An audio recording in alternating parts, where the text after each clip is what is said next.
So you guys have any questions from homework stuff? Do you guys remember? It feels like it's been forever since last I saw you. Here, before I forget, let me give you guys a few things. Is it Alice? Is Miguel? Avila? Paul? Andrea? Jennifer? Dean? Tyler? Morning. Morning. Gillespie? I think it's Mary. Colleen?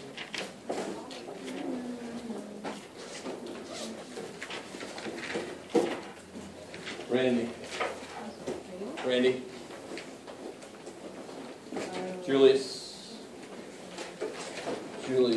Lloyd? Madeline? Lloyd?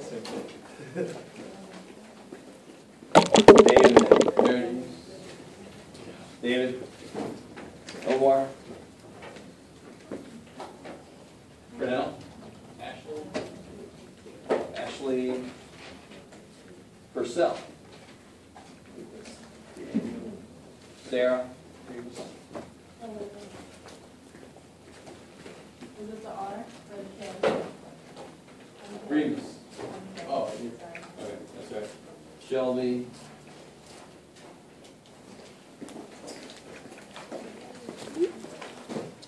Caitlin. Mike. Whitefield. Soroya.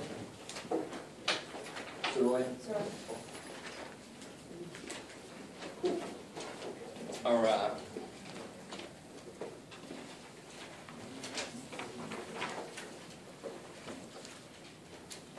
All right, guys. Any questions from homework stuff? We just barely started talking about chapter 4, I think, last time. It's a while back. Actually, we got deeper into it than I first thought. Yeah, we got pretty far into chapter 4. Today, I want to finish out chapter 4 a bit. I've got like a practice quiz. What's going to happen with chapter 4 is it's not going to be on any test except for the final. And I do what's called a double quiz on chapter 4. I call it a double quiz because it counts as 2 quizzes. So it's sort of like its own standalone. I used to call it a mini test, and that would freak people out, but it's a double quiz. So it's not going to be on anything until the final. It's kind of like its own little section. Everything else kind of feeds off of it, but it doesn't really immediately go into anything else. So we're going to do that. I think I'm going to keep it on the 13th, so it's a week from today. So today I've got a practice quiz with an answer key. So I'll let you guys work on that together. But first I want to finish it out a bit. So no questions from any homework? Yeah.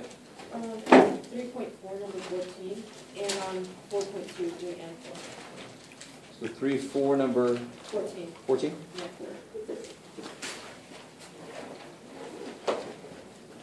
Oh, yeah.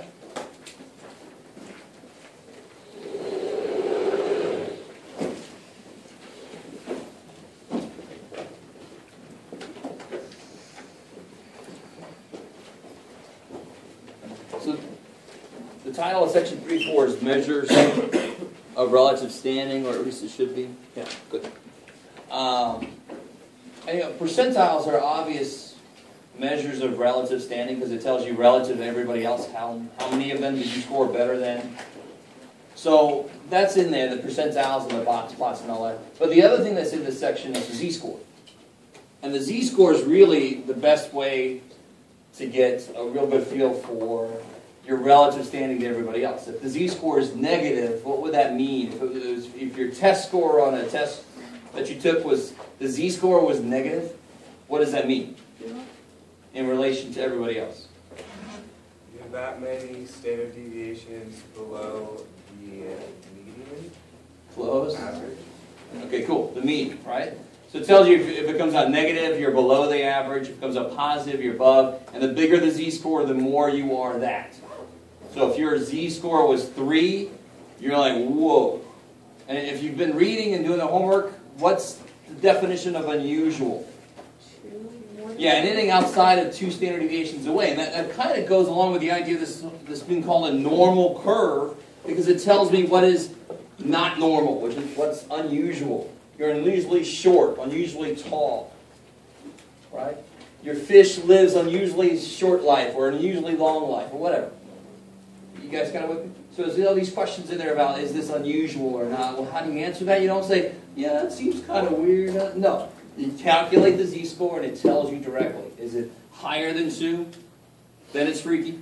Or is it less than -2? Then it's freaky. It's far away from what I expect. That seems like a good definition of unusual. Cool. So now I'm trying to remind myself what the actual question was. It's been a while.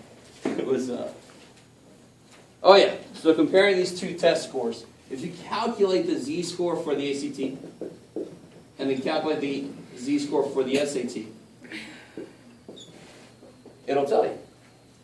All right, so whichever one is the higher one is going to be the better one. All right, so if you score, I remember in my first class in grad school, I got a 19 out of 40 on a test, and I thought, oh shit, and the teacher came by and said, yeah, good job, man. What the hell? Because relatively, that was pretty good. I was above average, 19 out of freaking 40, because it was a crazy-ass test. So, I mean, you could score really horrible on a test, but you actually were one of the higher scores in the class. If anybody's taken biology or chemistry, or physics, you're probably well aware. In fact, that was the course I took, was physics. That's where the guy's like, good job, 19. So just calculate the z-score. I think one of them comes out to be -1.01. One of them comes out to be -1.06. So you can tell which one's better. Which one of these is better? 1.01. Yeah, that's better. Be careful, not because it's closer to 0, but because it's bigger. Period. Right? It is not as negative as that one. So it's not as far below the mean. They're both bad, but this is relatively not as bad. Is that cool? So that's the immediate practicality of the z-score. It uses the two most important things to know about a data set. What are the two most important things that somebody can tell me about a big-ass data set?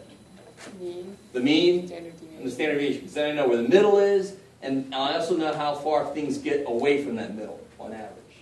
That's a stupid quick summary of a data set. This data set could be monster big, and you tell me two numbers, and I know a lot about it. And that's all the z-score needs to calculate distances, is those two things. That's awesome. For you it is, Jeff. But it is simply, period, awesome. All right. So you had another question, right? Yeah. 4.2, 3, and 4. Oh, 2 for, all right, let me see. 3, oh good. All right. So there's, let me come back to that, because there's a lot of little things I got to finish up. There's the idea of what this is. Let me see what number 4 is. Oh, and then subjective probability. If I ask you, what's the probability that you're going to see somebody skydive when you go home? You're skydiving from who knows where. What's the probability of that? 0. Yeah, it's not 0 though, right? I mean, we know it's not impossible, but it's stupid small. Now, if I ask you, what's the probability you're going to see somebody not using a blinker when they come in front of you on the road? 100%. Yeah. Most of the time it feels like it's 100%. It's almost a given, right? And I feel like every day I feel more and more like a little old man. I'm like, what's wrong with you? But that's what's called subjective probability. Was there any theory involved? No. Did I actually directly use empirical probability? Somebody remind me, what's empirical probability? What's a good example of that? Empirical. What does that word empirical mean? Beautiful. Based on observation. So if I flip a coin 1,000,000 times, I got a very bad life if I have time for that. But I can then just divide the number of heads I see by 1,000,000. That tells me the probability, the empirical probability. You with me? So this is sort of based on empirical probability, the idea of subjective probability. It's sort of based on our experiences, but it's also based on our gut feelings about things too. So it's a little bit of a mixture. So beyond that question, we're not going to talk about that at all. It's not really purely mathematical. It's just based... the weatherman uses subjective probabilities a lot. They use computer models and they use their gut about from their experiences, and it's not purely theoretical, it's not purely based on observation, it's kind of a melding of all these different things. So sort of a little bit of a subjective probability. Cool. So on that one, it asks you what's the probability the next time you're on a car you won't be delayed because of a car crash blocking the road. So if you think you're delayed, like what percentage of the time are you delayed by a car crash, would you say? It's going to be a little different for everybody, depending on where you live. I mean, if you commute a long-ass way, you have a little higher probability because you got a lot more chances for it to happen, right? But if you say like, I don't know, 5%, what's probably you're not going to be delayed? 95%. Cool. Right? So that's the idea behind that question, really. It's nothing to calculate, just based on your own observations. If every damn time you get in the car you're blocked by a crash, that's a little freaky to me. Something's going on. I don't want to drive near you at any time because you have this effect on things. All right? Okay. All right. Is that cool enough right there? So I'll come back to this here in a minute. As part of the things I got to finish up with chapter 4. Yeah? Is there homework due for the quiz next Thursday, or is it just the... Yeah, I always forget to say this. I'm glad you said it. So it's sort of like a test that chapter 4 homework is going to be due. All of it? Yeah. Cool. Will you post the homework online for chapter 4? I guess I will. Yeah, don't let me forget. Just email me. Oh, you didn't email me already? No, I don't think so. I've been sort of in a medicated fog for the last few days. All right. Yeah? Isn't the homework for chapter 4 already? Or was there an update? I might not have put it to Excel. I thought I did put it, because I have a Math Excel and I have my Math Lab, and sometimes I'll forget to do both. So, we'll see. All right, I'm hopeful. I'll check. The test corrections aren't due. Are they due the quiz? No, the quiz and call? test corrections always do the day of the next test. Okay. This is a double quiz. Okay. Those aren't due till the day of the next test. Cool. Anything else? Yeah. Will you be lecturing after the double quiz? Yes. Yeah. Okay. How are we doing? Everybody looks very expectant. I love that. Do something different. So no other questions on homework? Sweet. All right, let's finish up chapter 4. There's really just a couple of things I want to do. I want to spend the bulk of the day letting you work on this practice quiz. So I can just, shut up for a while. I'll be quiet finally. The last thing I need to talk about, is, and something I kind of hinted about earlier, is what if I pick, for example, I pick 2 cards, or I pick 2 seeds out of a bag, or I pick 2 people and I say the probability is something or other. So this idea of picking more than one thing.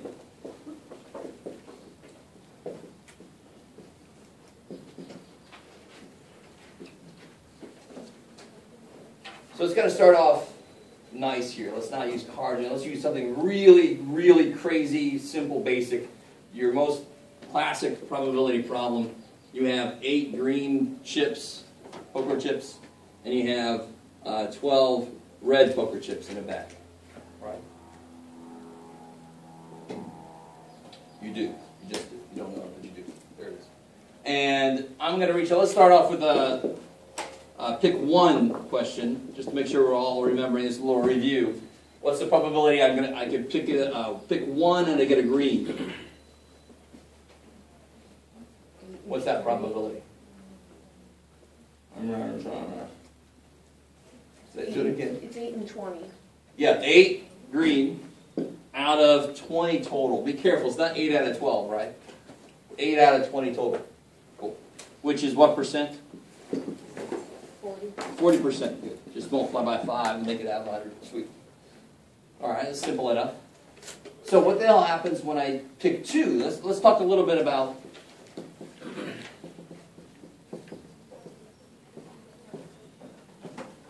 a couple of things here. What are all the things?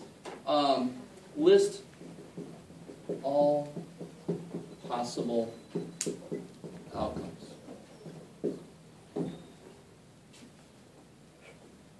What could possibly happen? Just tell me what's one thing that could happen. I pick one, and this is, let's be really specific here. What do you think that means there? What's replacement? That means pick one. put it back in. Why is that really crazy important? If I picked one and fed it to my little brother, what happens? It affects your denominator. Yeah, the denominator changed and all my probabilities change. I have fewer total things, so all my probabilities change. You with me? Okay, cool. So what are all the possible outcomes? What could happen? What's one thing that could happen? 2 greens. I could get 2 green. All right, that gets us started. Okay, green, green. Or green, red. Or Red, red. red, red. That sounds a little bit like The Shining. That's all right.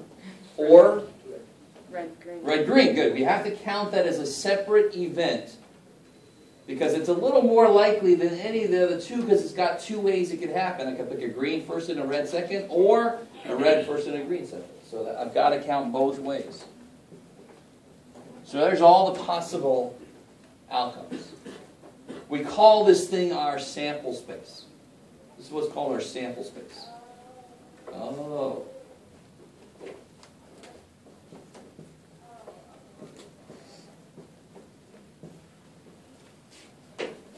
Okay, cool. Are all of those things in there equally likely? No. And let me ask this a different way for those of you that were nodding your head yes. What's the most likely thing to happen? What's the most likely thing for me to pick out of here? Red. Yeah, 2 reds. Because there's more of them. So let me ask this again. Are all of those equally likely then? No. If this is the highest probability, these are obviously not all equally likely. That's the highest one. What's the lowest one? 2 greens. Exactly for the same reason, right? Sorry. I'll get over. Thank you. How are we doing so far? Is that cool? If they were all equally likely, this would be a stupid, easy probability question. If I said, what's probably a green, green? You say, 1 out of 4. There's 4 things that can happen. One of them is green, green. But why can I not say that? Because we just said this is the highest probability. They're not all equally likely. Right?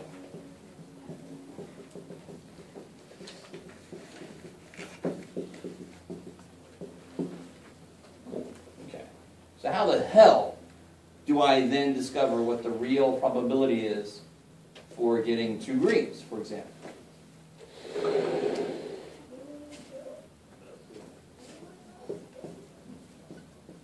Let me be really specific. Probably green and then green. That's what we really mean here, right? Okay, cool. So let's hold on to that idea for a minute. Thank God we don't have to do what might be going through some of your heads about how the hell do I answer the question. It's a lot simpler than it might seem. So let me ask this silly question. All right. I got to explain why. Take a second. Remind me, what does or basically mean? If I say Jack or 8, what's the operation that you do? How many Jacks are there? 4. How many 8s are there? So it's probably Jack or 8. It's addition, right? So or basically means add. I said that really slow, so it's probably a note. Or basically means add. Why do I say basically? Because sometimes you have to subtract a little bit off. You with me? So it's like an addition with sometimes an adjustment. Cool. So what the hell would and mean then? Probably multiply, but let's see why that would make sense. So here's my stupid example. What am I going to do? I don't know. So let's say I'm, and this is a little bit of a weird example because I think recently there was another hazing incident where a student was killed, but this is nowhere near that level. Let's say I'm about to join a fraternity, not a sorority, a fraternity. And and one thing I have to do is I have to walk down this long hallway. And every 5th step I do, somebody at a door slaps me in the face, right? All right. You know, and every 9th step I do, somebody over there. Oh, let me say this a little more generally. Somewhere in those first 5 steps, anywhere in those first 5 steps, somebody's going to slap me, right? You with me? And then somewhere in those first 9 steps, and every 9 steps after that, somebody's going to slap me this way. Cool? Not cool, but you understand? Right? And this is about the level of the stupid things that you have to do to get into some of these things. So how many times, on average, how many steps will I take to get this to happen? All right, so I get how many times do I get slapped on this side of the cheek on average? Well, how many out of how many? 1 out of 5, right? And how many do I get slapped on this cheek? 1 out of 9. So how many steps would I have to take before I expect to really get slapped like that? Somebody comes out of both doors. Right? How many? What's your gut tell you? Yeah, 45. 1 over 45. What did you do? Multiply. All right, here's a little less silly example. This one still involves death, but too bad. The Challenger. Remember when the Challenger blew up way back in '86? I lived in Florida. We used to go out and watch it. For some reason that time we didn't go out. And I was a complete space geek, so when I heard that it blew up, I was like crying. The whole afternoon I was crying. But when the Challenger blew, did anybody know why it blew? Because NASA got way too confident, and they had these things called O-rings. Oh, didn't an O-ring And blow? they were like valves. They were supposed to let the fuel only go one direction. Right? And it was, because it was a really cold morning, they failed. So you have multiple O-rings in a row, and the fuel goes, but it can't go that way. Unfortunately, this time it did go back on itself, which ignited and it blew the whole thing up. But if each O-ring, why do you think they have several O-rings on this thing? Why do you have several locks on your door? The more you have, the worse neighborhood you're in. In case one fails, you've got a contingency plan, right? You have backup. And really, if you want to look at it from a probability standpoint, let's say that this one fails 1% of the time. This one fails 1% of the time. They all fail like 1% of the time. Thankfully, it was much less than that, but because of the bad conditions, they all failed, because they were all frozen, so they didn't work right. So in normal conditions, what's the probability that all 3 of these fail? Well, 1% of the time, this one fails. And then 1% of those times, this one also fails. And then 1% of those times, this one also fails. So what the hell does of mean? Multiply. Cool. So that's why you would multiply that. So what's this really, the question would be for this? It would be, what's the probability that this one fails, and this one fails, and this one fails? So and does basically mean multiply. Cool. That sounds like the corresponding note to the earlier thing, right? Or basically means add, and basically means multiply. So we'll see what the adjustment is for that. So then here you get very small. It's -6. Yeah. So 0.0, 2, 3, 4, 5, 10. So that chance that they all 3 fail. So in general, it's really, really good chance that it's going to be fine. But that morning was frosty. That morning was too cold. They were too cocky. And the thing blew up. Oh, shit. I don't want to do that. We're not done with this yet. Now, so looking at this guy. Probability I get a green, and then another green. What's probably the first one is green? I reach in. It's probably the first one is green. 8 out of 20. And times. The next one's green. Now it becomes really important now that you know it's with replacement and put it back in, right? So times 8 out of 20. Which of course is 16%. Check me on that. 40% of 40% is 60%. Cool. How we doing? Take a quick second and see what's probably a red and then red. Don't say it out loud, just do it real quick. Probably get a red one and then another red one. Still with replacement.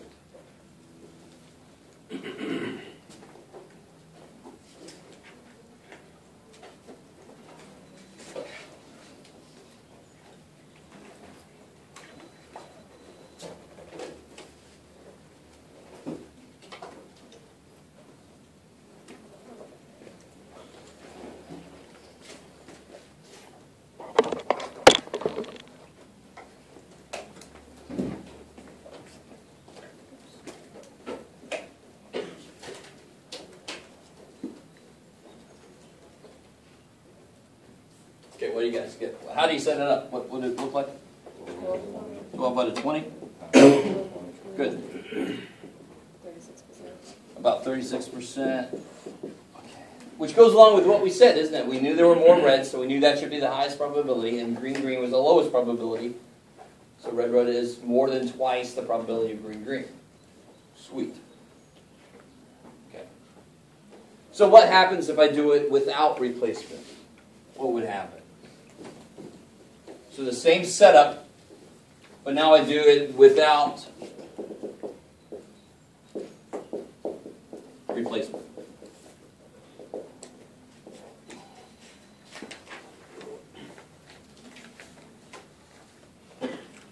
Have you guys ever seen the first Addams Family? Mm-hmm. When Fester comes back? Remember the one scene where the woman's like, "Let me displacement." You know, she's like the psychologist. Anytime I say that in my head, replacement. Just had to let that out. It was freaking out. If I pick two of these things without replacement, what's probably to get green, and then another green? What's probably I reach in and I get green on the first pick? 8 out of 20. And I throw that away, or I feed it to my little brother, or whatever. Thinking back to an actual incident in my past. So what's going to happen now for the next green? Good, there's 7 greens because I just threw one away out of 19 because there's one less chip. Cool. And then whatever the hell that is. 14 divided by 95. I like it.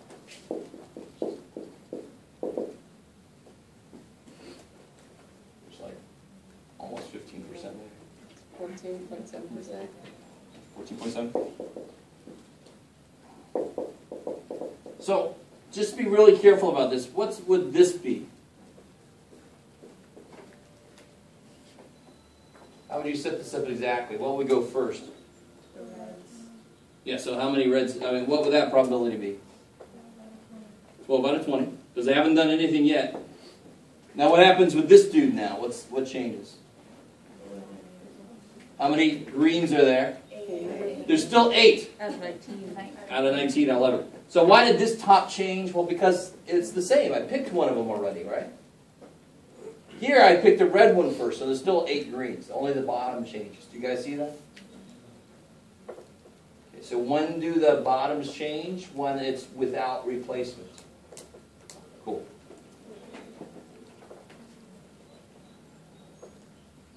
25.3. Yes, ma'am. Why is it on 11? Oh, because it's not another red. It's green. There were 12 reds out of 20. Yeah, cool. If it would have been red, then you're right. It would have been 12, 20 times 11, 19. Yeah. Cool. How do you guys feel about that? Is that decent? All right. So the last little thing I need to tell you about before I got to unleash you guys on this practice quiz.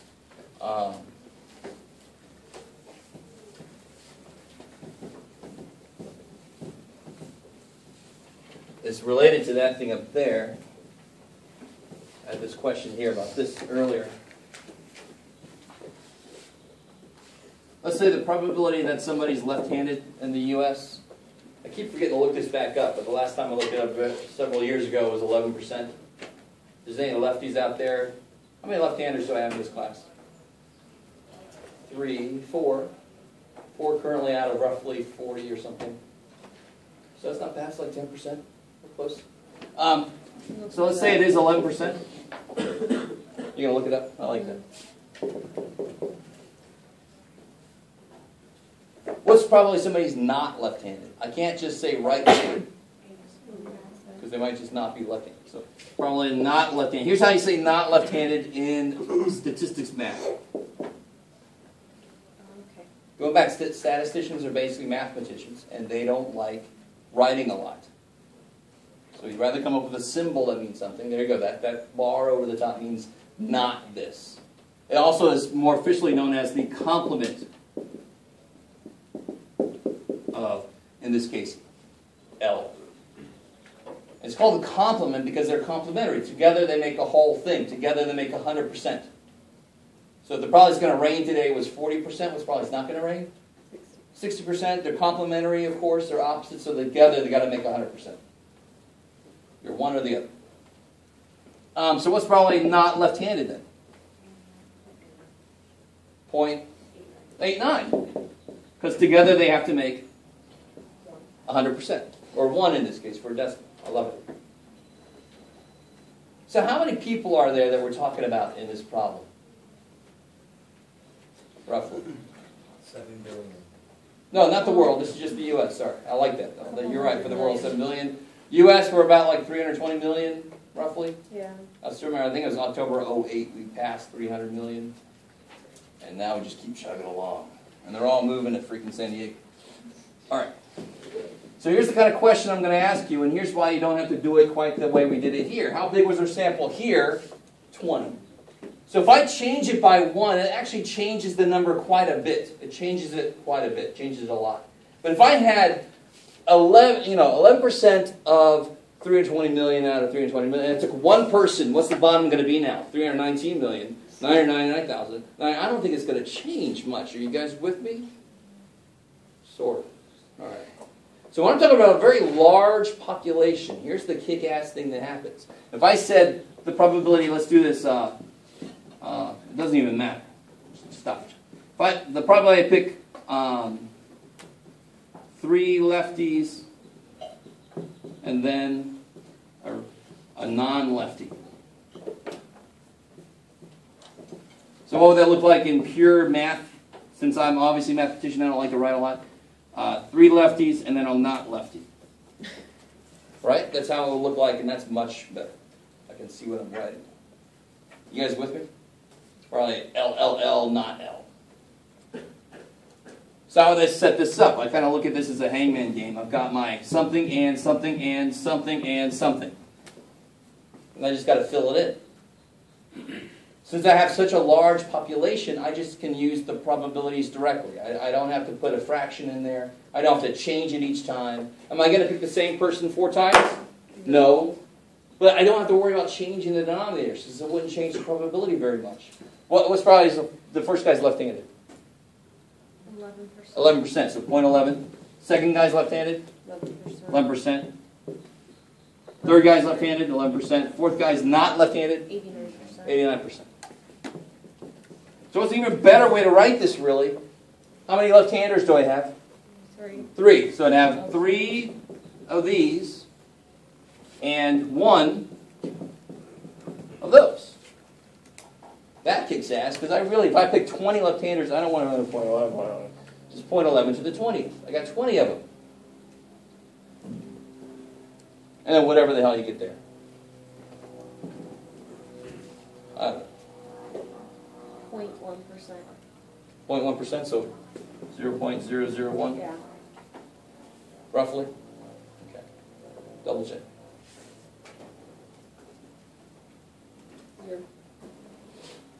Okay. All right. So, now with all this in mind, I'm going to give you this thing to work on. You can work on this together if you want to. I'm going to give you the answer key before you leave.